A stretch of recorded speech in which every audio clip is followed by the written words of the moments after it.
If I could, if only for a moment, I would silence the world's motors, and the roar of the airplane would not be so much as a hum, and the thunder of the locomotive would become less than a moan. No blaring horns, no screeching brakes, no screaming police sirens would come from the avenue. The din of industry would cease, and the factory would fall into a coma. Its smoke would lift, allowing the forest to inhale deeply, and once again we would drink from the river. The miracles of the dawn and the dusk would reclaim their sacred stillness. Children would play a game of statues. The wino, realizing the gift of his existence, would leave his bottle corked. The right would swing to the left, and the left would not know where to turn. Politicians would be left without plots to hatch, and the devil would run out of tricks. Shouts would turn to whispers, whispers to silent prayer into meditation. Chicks in their nests would sleep. And in every canton and hamlet, in every town and city, one would only hear the rhythmed breathing of deep slumber and the throbbing of his own heart. And the only sounds interrupting this immense meditation would be the wisps of butterfly wings and a prayerful chant, quietly echoing in each community. Love, love, love. Armando García-Dávila, welcome to Sonoma Sounds. Well, thank you very much. Thank you for that poem. That was beautiful. So to start off, while you lived in Sonoma County for what, 45 years? 40, let me think, 43. 43. You're recording from Mexico right now. That is correct. My home in Mexico. Yeah. When did you move there? 2017. Okay. So I've been here 4 years now. And why did you move? Well, my then wife wanted a change of life, I guess. Mm-hmm. And then I have an identical twin brother, and we wanted to retire together. Mm-hmm. So our wives got online and started looking for places that you could retire where it's affordable, the weather's nice, it's all this stuff. And this village came up, this town. It's called Ajijic. It's in the state of Jalisco. We are about 35 minutes south of the Guadalajara airport on the shore of Lake Chapala. Lake Chapala is the biggest lake in Mexico. It's a beautiful lake. And so we decided to come down to take a look.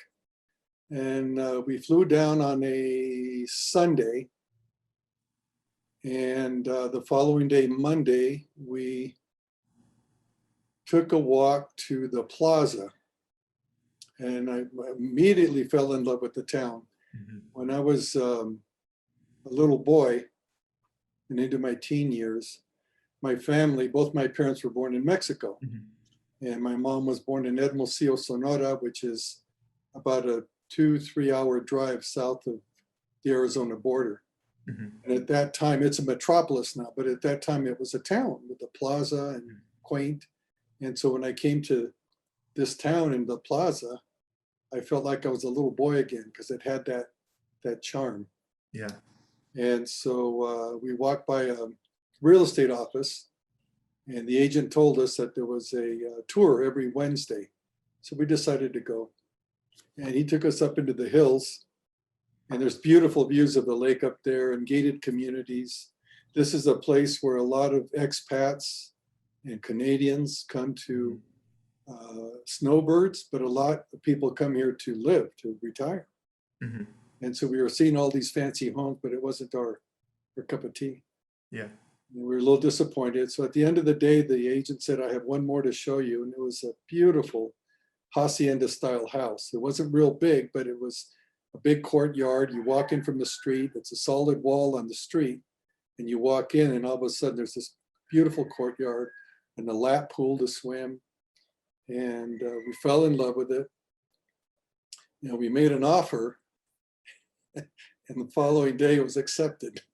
Our third day here, we went, oh crap, now what?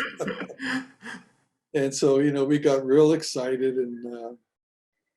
and so we took three plane trips, and we brought as much as we could, sold what we had up there, and sold a house. And the third trip down, we brought the kitties. We had 2 cats, and we lived in Mexico from then on. Yeah. I was a little bit worried that maybe there'd be a little bit of a culture shock, but there was absolutely none. Yeah. I felt like I was back to my roots. Yeah. Felt very, very natural. So. Yeah, I wanted to ask about that since your parents immigrated to the US from Mexico and then you come from the United States to Mexico. Yeah. What is that like? Does it feel like you're just going home, or does it feel like you're home In a sense. places, In or a sense. My mother spoke English, but was embarrassed about it because she had such a heavy accent. And of course, my brothers and sisters and I would laugh when she would say something in English. So she just spoke Spanish to us, made it easy. Until the day she died, she spoke Spanish to us. And my father was completely bilingual, English, Spanish. And aunts and uncles would come over, and there'd be Spanish in the house. My dad always played Mexican music. My sisters played Richie Valens and American rock and roll. right? But we would have parties, and the kids would come, the neighborhood kids, and it was a mixed neighborhood, mostly white people. And so we would have piñatas, and the kids would get all excited. My mother would make Mexican food, and that was always a big hit. She was a really good cook, and so it wasn't a hard move for me at all to come down. It wasn't a hard move. It felt very natural. Yeah. And when you grew up, was that in San Diego? Is that correct? Or yeah. I grew up there from the time I was 3. And then out of high school, I went into the military for a couple of years and came back home and went to junior college. And when it was time to go to a 4-year college, I didn't want to go to a big university with, there was 35,000 students at that time.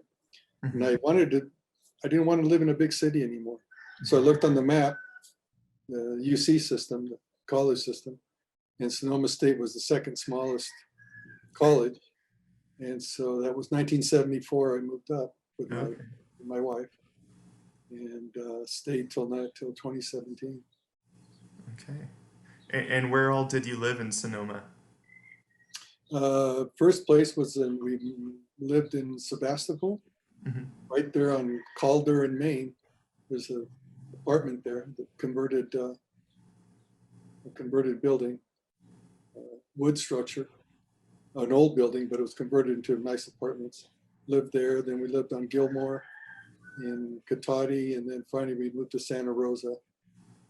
And so we lived there from must have been about 1980 on till 17. And you mentioned your mom would speak to you in Spanish. Was that your first language? Yeah, until we started going to school. Okay.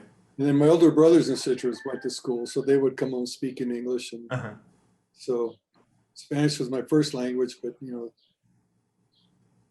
once we went to school, we soaked it up very easily, the English. Right. What was a little different was the cultural difference. American kids would talk back to their parents, and I just could not conceive of that. Yeah. And my mother was very Catholic, very Catholic. Prayed the rosary, had us pray the rosary, went to Catholic schools. And some of the kids were heathens. or worse, Baptists. No, they were, there were, of course, went to Catholic school, so we were around Catholic kids. But prior to that, yeah, I don't know. It was. I'll just put it this way: we had a very rich upbringing, bilingual, bicultural, and when I say bipolar. But yeah, it was quite an upbringing. I remember going to school after summer vacation, and the teachers, the nuns, would ask, "Where did you go? To in your vacation during the summer?" And kids would say Yosemite and Yellowstone and Grand Canyon, and I just envied them. We were a poor family. My dad was a truck driver, 7 kids. My mother was a homemaker, and on top of that, she insisted we go to Catholic school, so every penny was accounted for, and we couldn't go on those kind of vacations. But what we would do is we would drive from San Diego in the station wagon to Tucson, stay with cousins, and then go down to Mexico. It wasn't until I got to be an adult that I realized that was a heck of a lot more fun, because in Mexico we had cousins would ride bikes in these little Hermosillo through the town. They'd take us on horseback riding, would milk cows for breakfast and get eggs. It was such a rich experience, and yeah, I'm very fortunate, actually, very fortunate. I know you've written that you didn't really become interested in writing until a bit later. What was your first experience with poetry? Did you get any exposure in Catholic school? No. I got some poetry in high school and in college, but I just didn't care for it at all. I didn't understand it, aside from a couple of poems like The Bells by Edgar Allan Poe and Annabelle Lee. I thought those were great poems. I liked them, but other than that, I didn't care for poetry at all. And I didn't understand it, wanted nothing to do with it. And then my marriage of almost 23 years came to an end. And I found myself living in a cottage between Sebastopol and Occidental in the forest. And for the first time in my life, it's quiet. I was raised with 6 brothers and sisters, and music and noise and fighting and laughing and chasing each other. And then I raised 2 kids, and all of a sudden it's quiet. And it was the oddest experience, very surreal. And that's, I had started writing just before that, seriously writing. And lo and behold, things started coming out in verses and stanzas. And a friend of mine that loved poetry, writes all kinds of poetry, was looking at it. He goes, "Armando, this is really nice stuff. You should try and get it out, So he encouraged me to put a chapbook together of 20 pieces. And I had them translated for my mother, so the book is in English and Spanish. And I published 300 pieces, printed 300 books, and they sold. What the heck? I printed 300 more, and they sold. And holy mackerel! And so I started doing readings in bookstores and libraries, and people would show up that buy books, line up. This is great. And so then I started, I joined the Healdsburg Literary Club there, the Literary Guild of Healdsburg, and did public readings there. And they had the Healdsburg Literary Laureate. Doug Stout was the first laureate, and they selected me as the second laureate of Healdsburg. So I continued writing stories, short stories, and then I started a novel. It took me 10 years to write, over 10 years actually. And I heard 2 different interviews on 2 different radio programs by novelists, and they both said their first novel took them 10 years. I understand why now. Yeah. Understand why. And so it's called The Trip, and it's based on a motorcycle trip I took in 1968, just out of high school, with my older brother and two friends. We started in San Diego, California, went through all the southern states, up the East Coast, and then back. And we had real life adventures. Mm-hmm. So I wrote that, and then I fictionalized it to make it more of a complete story. And so it's called The Trip, Speeding Toward the Cliff at the End of the World. That's the novel. And now I've been working about 4 years on the second novel, and it's close to being done now. So, and my brother and I just put out a collection of stories about growing up mischievous twins in Catholic school, getting in trouble with the nuns. And we just did that. And I have a collection called Profile, and it's poems and stories. So, Did your brother have a background in writing before this? no, Sure. no, when we moved down here, um, I heard about a group called Write to the Prompt. They give you a prompt and then you write for 45 minutes and then share it if you want with the group. And I took him, I had to drag him to this group. He didn't want to go, but I made him go. And he took to it like a duck to water. And he hasn't stopped writing since. So he's been writing about 3 years now, nonstop. And his work is good work. Cool. So, How about another poem? sure. Let's see. Silence. It frightens me when you are silent. It is as if you can see through me, as if I am made of glass and my words stand naked before you with no place to hide. It is disquieting when you don't speak. It is as if the world has disappeared, as if time, light, shadows, the moon were no more. And the only things I can depend on are the cold and the darkness and loneliness. Ah, loneliness, who carried me in his back pocket for so long before I met you. But just the same, I'm frightened by your silence. In your eyes, black as obsidian, are perfect mysteries revealing nothing to me. Perfect mirrors, reflecting only what is before them. The truth, a lie, a frightened child. Thank you. Do you read those from memory? Yeah. Well, the poems that I like the best, I memorize. Mm-hmm. The other ones I read. And how long does it take you to work on a poem? To write one? Yeah. Well, it depends on the piece. Yeah. A poem called El Otro Lado, the other side, is about a man standing at a river looking to cross, an immigrant. And I worked on it. And I got to a certain point and I just didn't know what to do. I was kind of giving up. And I read what I had to someone that's a writer. And the writer said, "You've got to finish this one." So I worked on it, and finally it came to fruition. And there's other poems. I mean, it took me probably 9 months from the inception of the idea to where I could call it done. Mm-hmm. Other poems will take me a week, 2 weeks, a month. One poem called El Gran Viento, the Great Wind.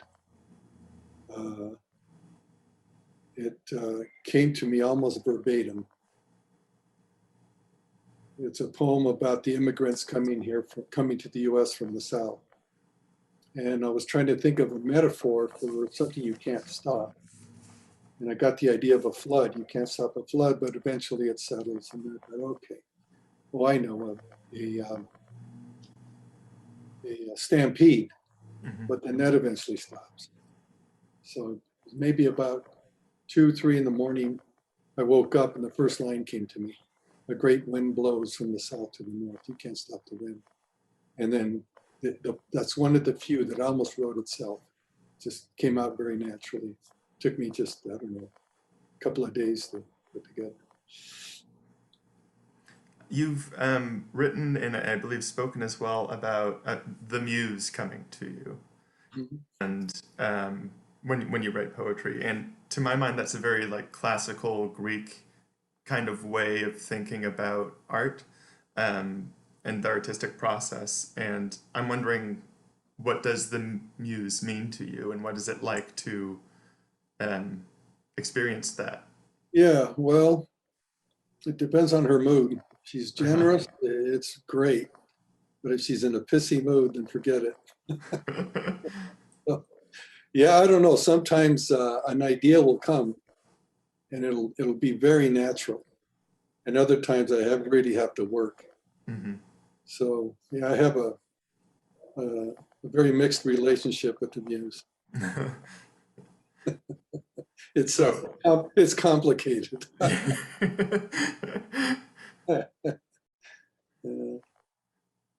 um, in contrast to the muse, do you find inspiration from other writers? Like you mentioned Edgar Allan Poe earlier, and Yeah, the only one I can really think of is Pablo Neruda.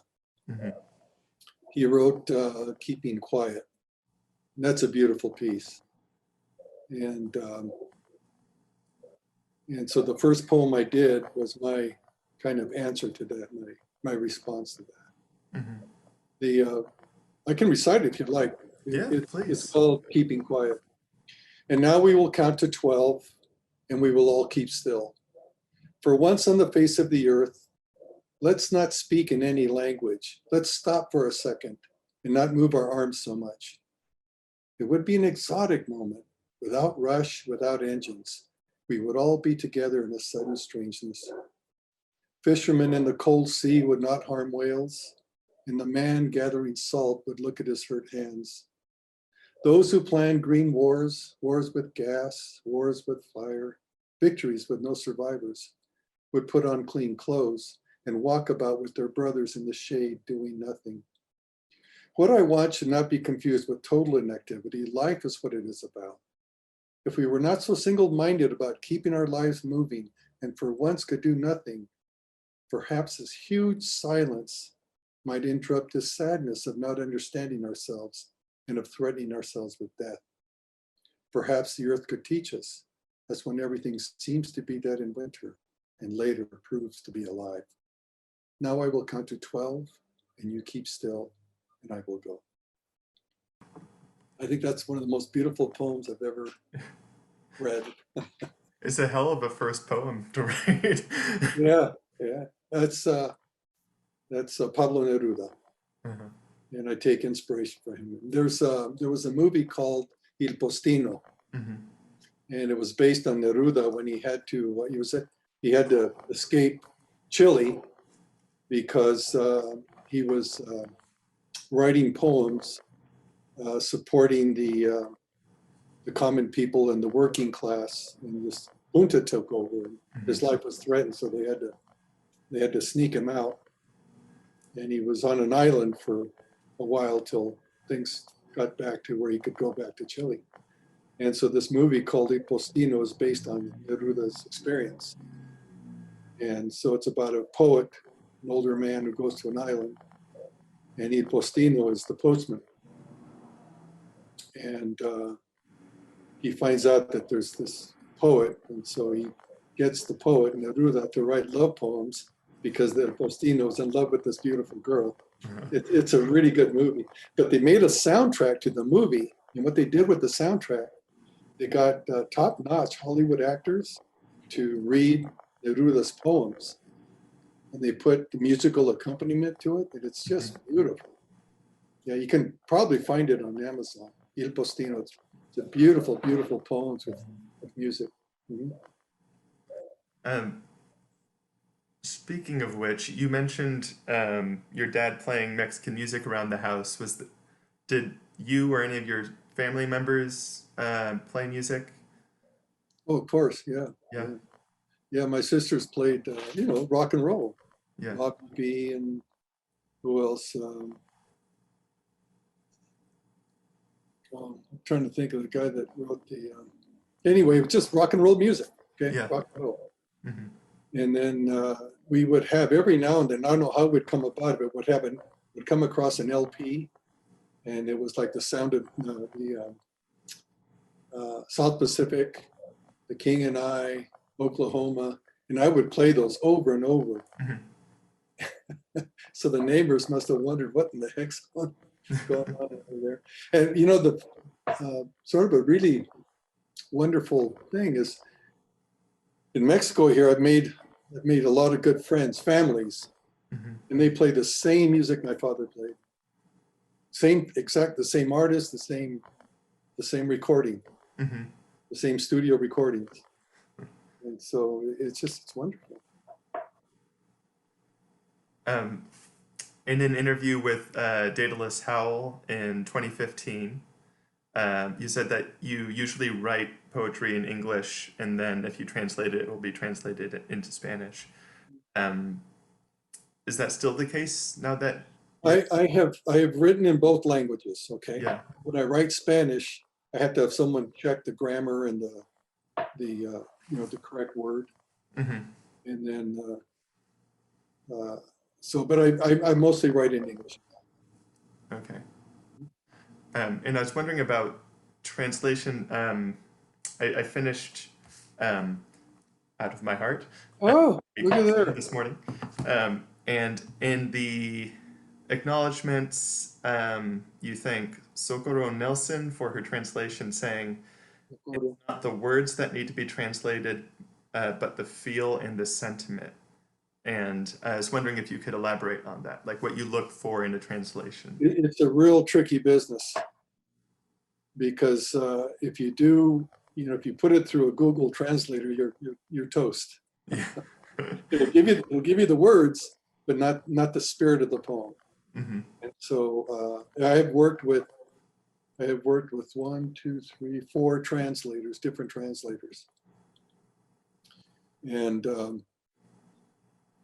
yeah, you have to be. I don't know what else to say. It's a tricky business, and you have to make sure you have to listen to it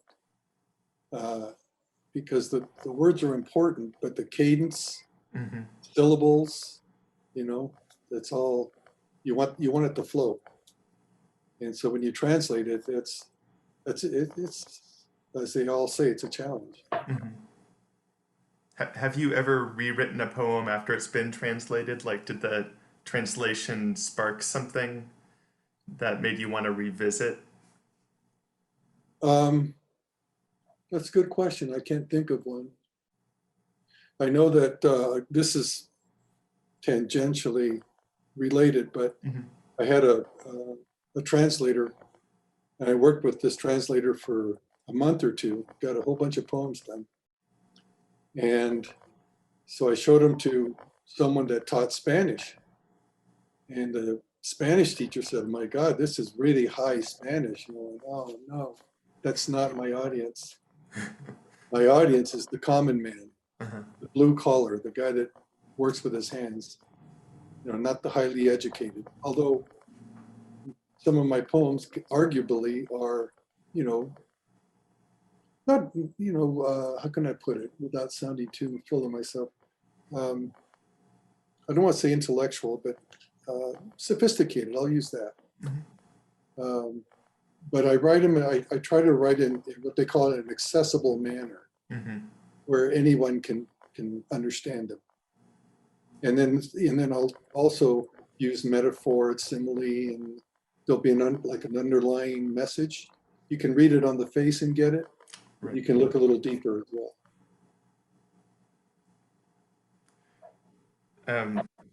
So you're known for your poetry, but as you mentioned, you wrote a novel and short. And you got your start writing with opinion pieces, or is that correct? Well, what happened was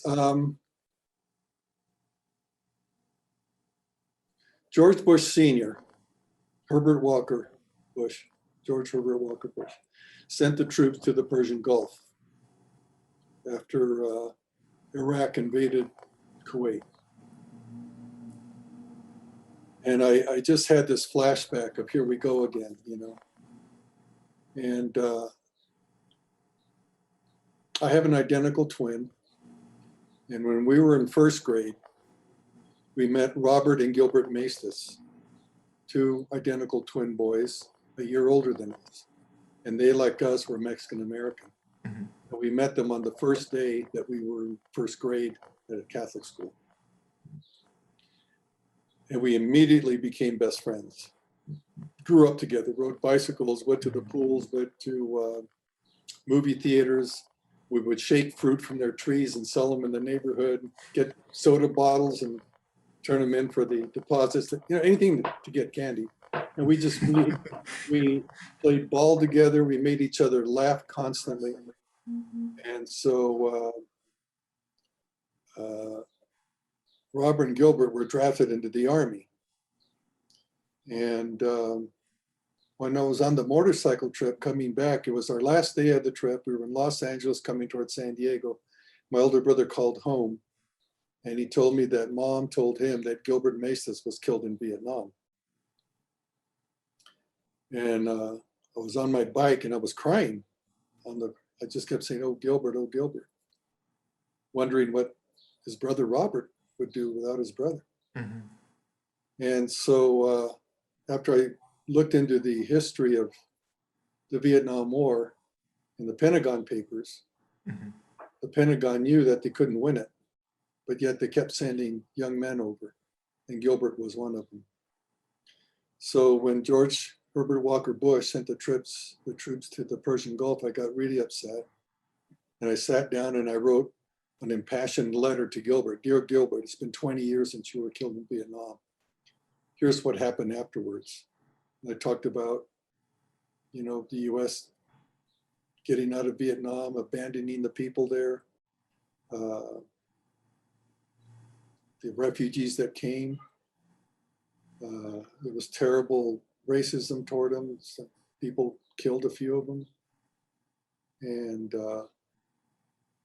so I put it all in the letter, and that I would fight this thing in his memory. And I showed the letter to a friend of mine. He took me to the Press Democrat, got the op-ed editor. She read it. She says, "Would you come in and get your picture taken?"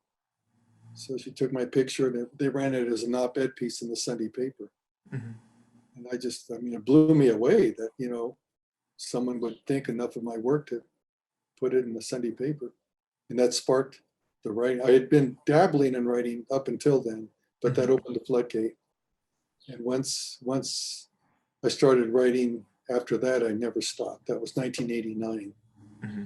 I never stopped. So I've been seriously writing for 30 years now. Yeah. How about another poem? Sure.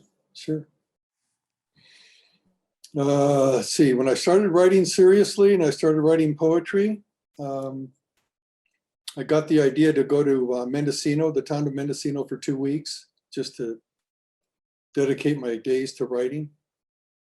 And I was there, rented a cottage, and next to the cottage were these great big trees, huge trees.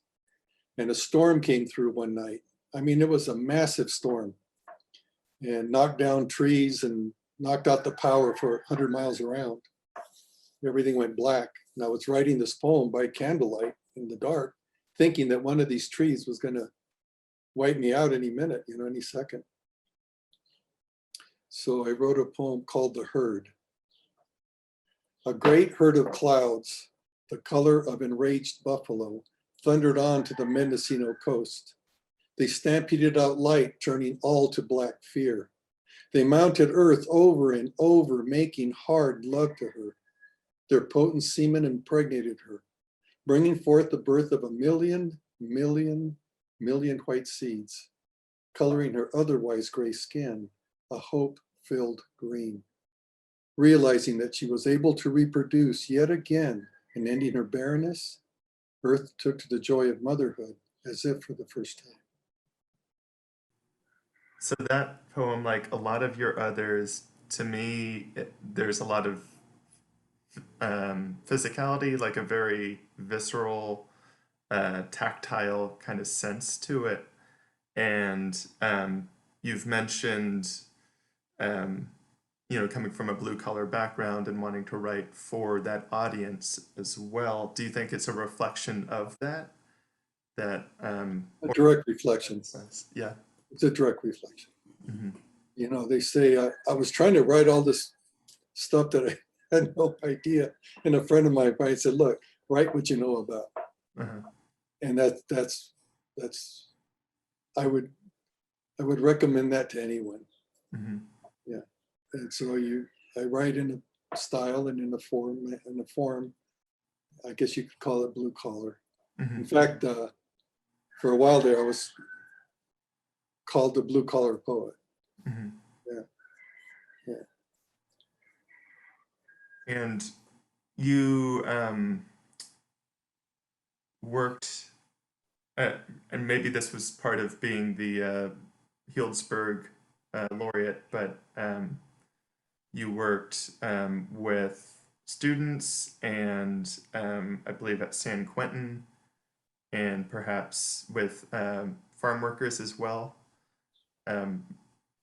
There was a program. Let's see. Well, first of all, when Yeah. I was vying for the laureate of Healdsburg, you had to do like a mission statement. Mhm. What are you going to do as a laureate? And so I told them that what I would do is I would go to schools, elementary, junior high, college, and talk to the students about writing and about poetry, because those are your up and coming writers, right? Laureates, etc. Mm-hmm. So that's what I did. I went to dozens of schools and high schools and universities and colleges and gave talks and seminars about writing. San Quentin, that was not about writing. That was a program. The format was kind of like an AA meeting where someone gets up and pours their heart out. And so it was based on that format. And it was a really, really good program. I went in there a little nervous because you hear all these stories about these animals that are locked up. And there are people locked up that cannot be in society. Mm-hmm. But the assistant pastor of San Quentin told me that 70% of the men in there do not belong in prison. Wow.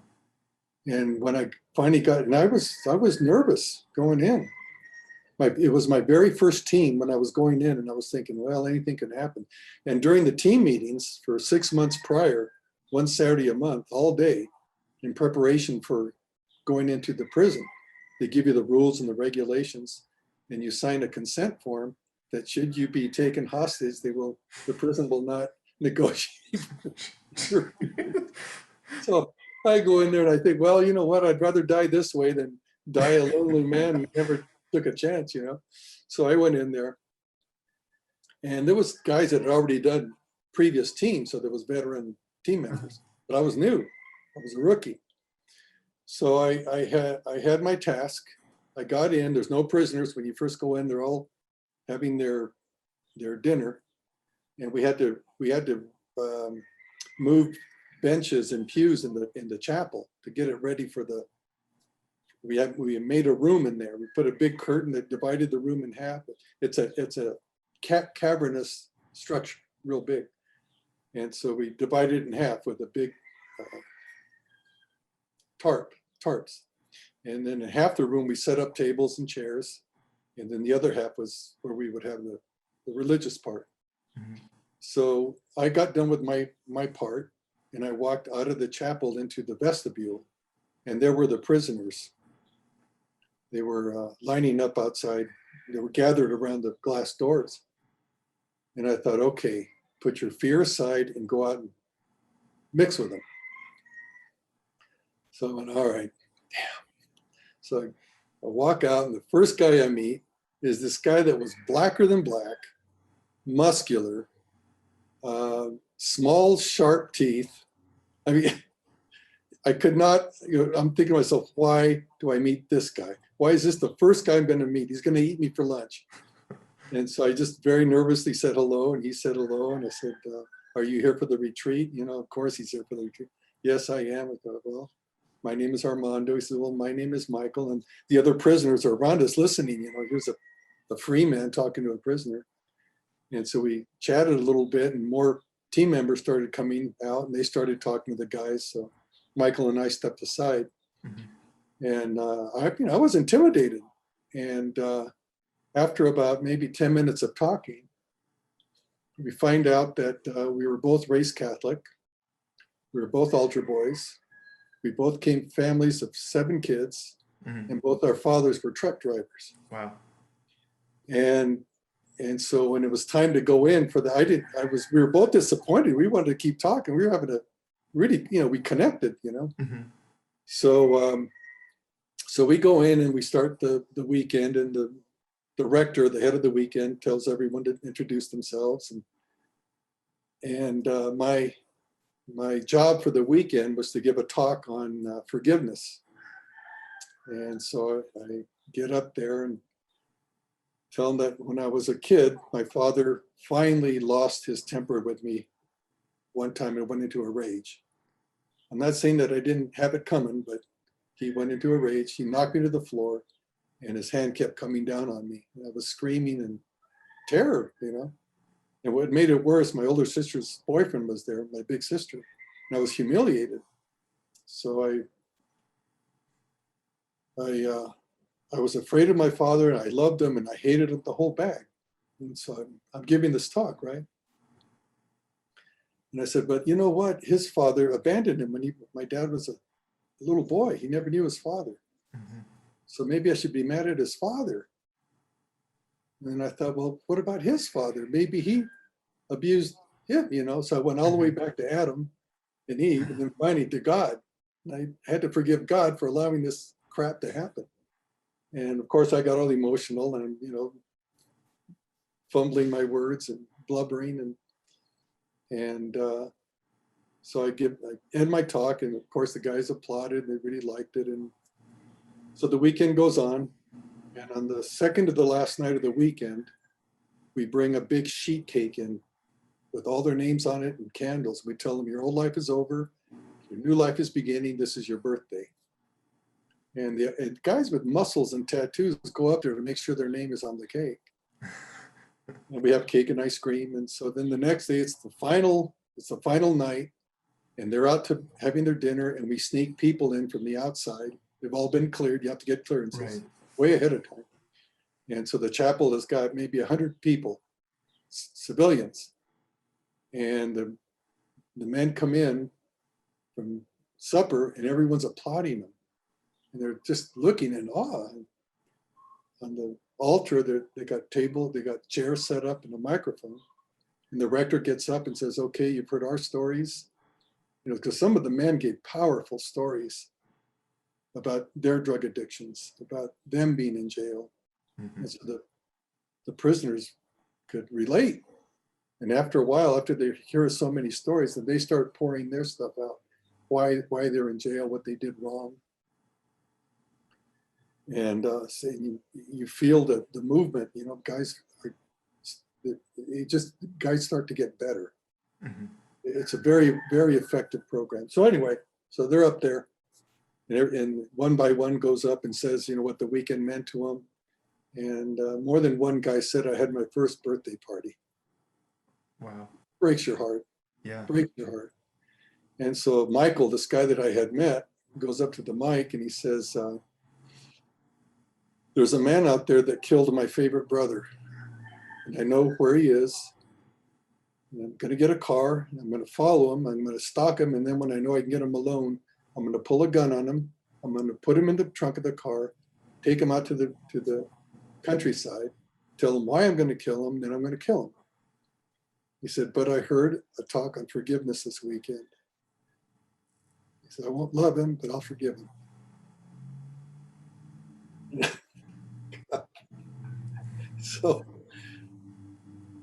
So the last guy says whatever he's going to say. The rector gets up, says, now you can all come and you can talk to these men one-on-one if you want. And of course, everybody rushes and the guys come down. And Michael finds me. He puts his arms around me. He picks me up off the floor. I feel something snap in my back. And I said, oh, Michael, I can't tell you what this means to me, you know that. And he says, well, you saved 2 lives, his life and mine, because I would wind up in prison the rest of my life. Wow, So yeah, that was really something. that's huge. But some of these guys, you know, they're in for drugs because there's no outlet for them to make money. Mm-hmm. They live in these horrible neighborhoods. It's just, I'm not going to go on the whole thing, but I can understand. And what the assistant pastor rings in my ear, 70% of them do not belong in prison. Yeah. There was one man, a Mexican-American kid, handsome kid. I mean, his uniform was always pressed and neat and clean. Mm-hmm. Some of the guys were a mess, but shoes shined. And I couldn't understand what such a nice kid was doing in prison. Well, it turned out that he went to college and he came home for a vacation, Easter vacation or something. Mm-hmm. And he and his best friend went in his car to the reservoir. They split a 6-pack of beer. And when they were done, were going to drive out, and he lost control, and the car rolled into the reservoir, and his friend drowned. And it was a mandatory 10-year sentence. Wow. And he said, he was ashamed of the family. Yeah. Yeah. Another guy, we'll leave it at that. I can go on, but I heard a lot of stories. Yeah, I bet. Now, some guys that I met, they were sketchy. I don't know if I could believe what they said, but I was surprised at how humane, what good guys are in there. Mm-hmm. There was a break. We used to have breaks during the day, and there was a piano up on the altar. And a guy went up there and just started playing beautiful classical music. I mean, it was beautiful. Mm-hmm. I don't know what he did, but there he was. Yeah. I caught another guy during the break. I went to the Catholic chapel, which was right next door, and he was kneeling in front of a statue of the Virgin Mary, just crying his eyes out. Just crying his eyes out. You wonder, Mm-hmm. So you worked with the pastor there. You were an altar boy. Went to Catholic school. It's the figure of Jesus and various Christian themes come up in your poem. oh yeah. There's one about that stuck with me a little bit about JC. Yeah, JC. I didn't ask you to die for me. Yeah. So I'm wondering what your Well, relationship is to Catholicism at this point. I'm sorry, what? I'm just wondering what your relationship is to Catholicism. Oh yeah. Well, George Carlin said he was Catholic till he reached the age of reason, and that's where I'm at. Yeah. When your mother is very strict Catholic, when we would get sick, she had this little holy icon of a saint, and she'd put it under our pillow. Mm-hmm. If you lost something, she prayed to Saint Jude. Mm-hmm. We prayed the rosary on our knees once a month. During the month of Mary, we prayed it every night. And my sisters would race through the rosary in time to see the Dick Van Dyke Show. We went to Catholic school, Holy Communion, First Confession, confirmation, matrimony, just the whole thing, Yeah. And so when you're a child growing up in this environment, in this ocean, that's what you breathe, that's what you take in. Mm-hmm.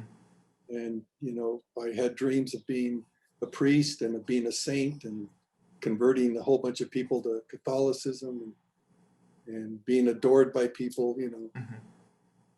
And so when I went into the military, I just started having doubts. Mm-hmm.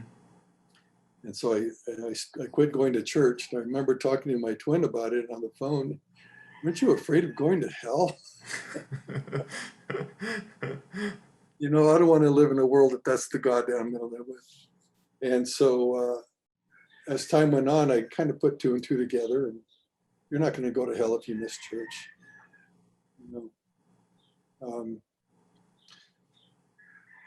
I went to the Center for Spiritual Living one time, and Edward Viljoen got up. It was my first time there. And he was talking about religion. He said, well, you know, in some religions, you have to be cleansed of sin. And he says, you're perfect just the way you are. And it was a revelation. You know, I grew up, I was bad, I was sinful. The devil got in my mind and gave me sinful thoughts. I was constantly fighting. And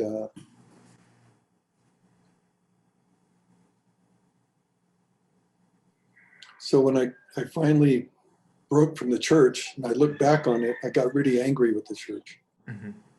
When you're a child, the world should be a wonderment, a place of imaginable possibilities. Instead, it was fear, fear, fear, fear, fear, fear.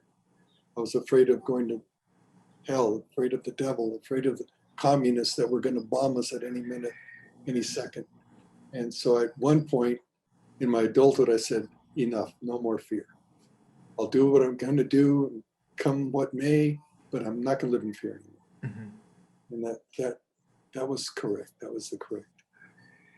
So I understand the church has evolved since those times, but I can only go by my experience. Yeah. So I started writing stories, and I was going to just nail the church, you know, we just really tear into them. And I thought, wait, hold on. So I wrote my first communion story about receiving my first communion. And so you see it through the eyes of a child, of a 7-year-old, you know, worried he's going to sin, worried about hell and this and that. And so, but it's also very comical. So whoever's ever reading it's kind of laughing through their tears, you know, this poor kid, look what they're putting him through, you know. And that was sort of the angle I took. And it worked out really well. It turned out to be a real popular story. El gran viento. A great wind blows from the south to the north. A great wind blows from the south to the north. Over mountain and valley, over desert and river, and under and over and through the hands of those who would try to stop it. A great blowing wind 1,000 miles long, bringing with it a language and a food, an accordion and a fiddle, and a song for each star in the heavens. A great wind blows from the south to the north, bringing hope and determination, the hope of a home and the determination to earn it. Coyote and hawk know this wind. Armadillo and antler buck, rattlesnake, puma, and the ancient peoples of this land recognize this wind that blows from the south to the north. They say it is the grandchild of the cold wind that blew across the great waters that have no end. The wind which brought 1,000 huge canoes with sails.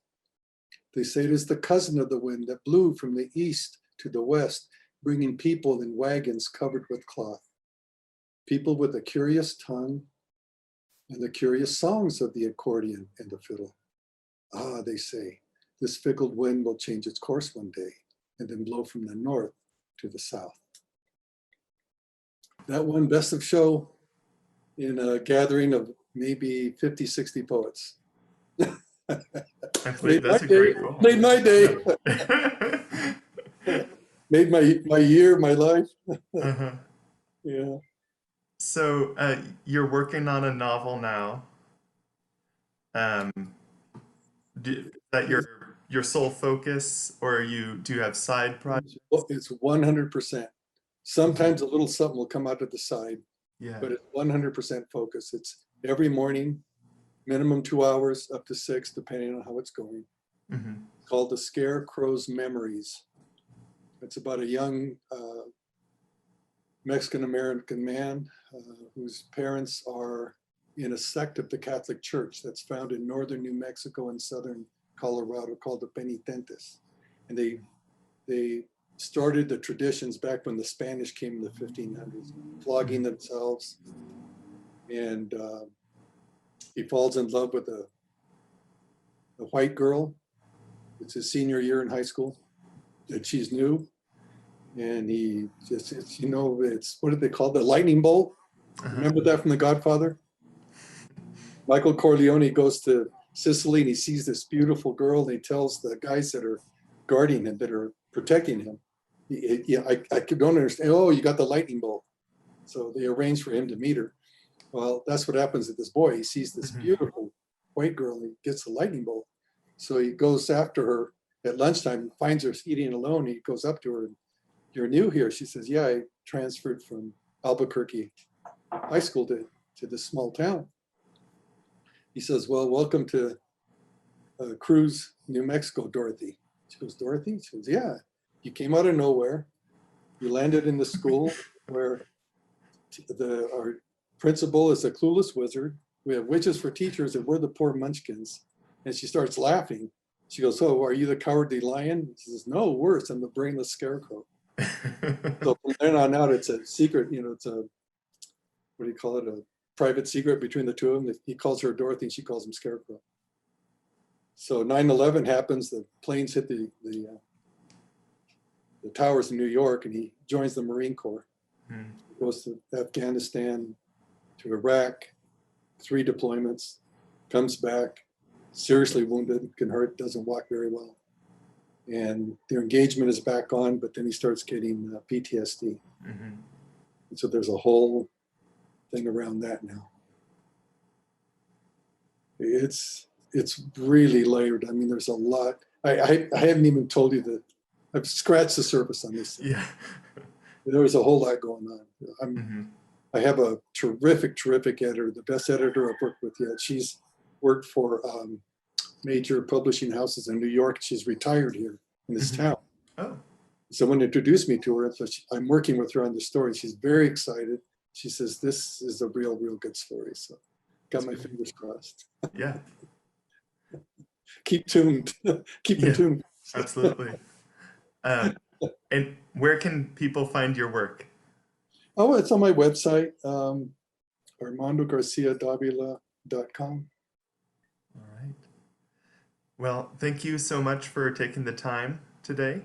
It was great to meet you, Armando, and Likewise. your novel when Yeah. that comes out. Yeah. I really appreciate this.